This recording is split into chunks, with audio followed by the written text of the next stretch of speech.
You ran the numbers again last night. Rent, groceries, the car, whatever's left over. And you did the thing you always do. You told yourself you just need to save a little harder. But nobody ever told you this part. In 1990, the average person bought their first home at 30. Today, it's 40. Saving for a down payment used to take about 3 years. Now, it takes 10. And the share of buyers who are buying for the first time just fell to the lowest level ever recorded, 21%. So let me say the thing you've been afraid to say out loud. You're not behind. The starting line moved, which means the real question was never why rent feels expensive. The real question is why the door to owning anything quietly closed, and who closed it. Here's the lie you've been carrying.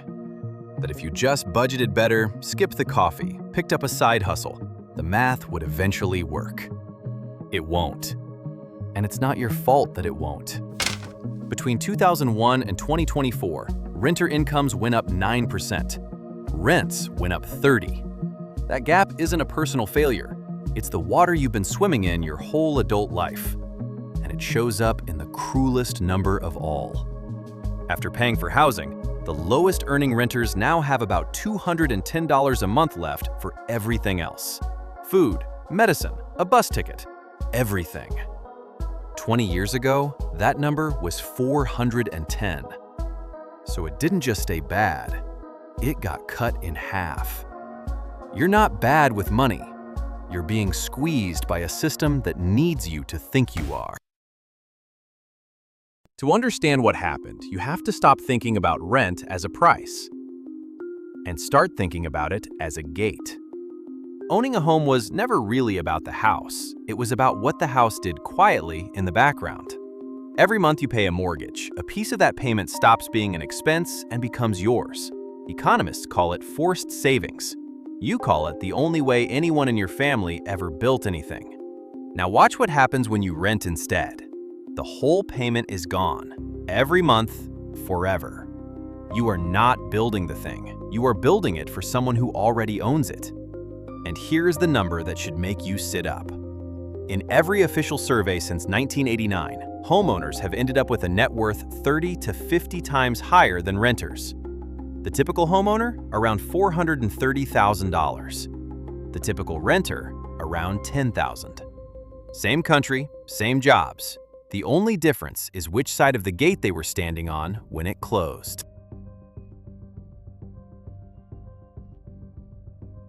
Now we get to the part that actually hurts.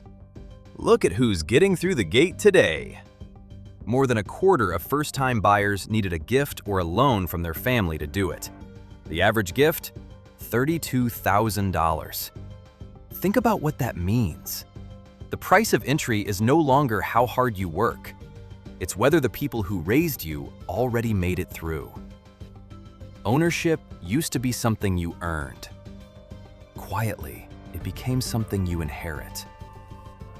The ladder didn't fall apart. The ladder was pulled up.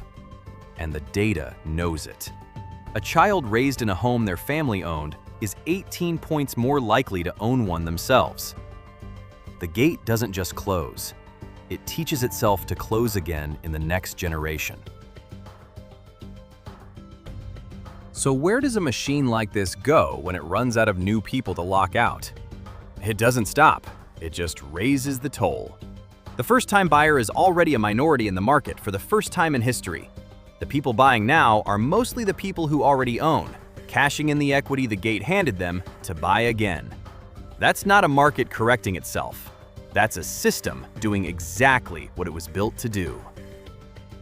Most people will spend the next 10 years blaming themselves, tightening the budget, skipping the coffee, wondering what's wrong with them.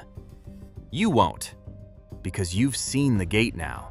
And once you see it, the guilt stops working on you. I'm not going to hand you 5 steps to fix this. Anyone selling you 5 steps is selling you the same lie in a nicer font. The only question that actually matters is the one they'd rather you never ask. Not, how do I save enough to get through the gate? But who decided there should be a gate at all?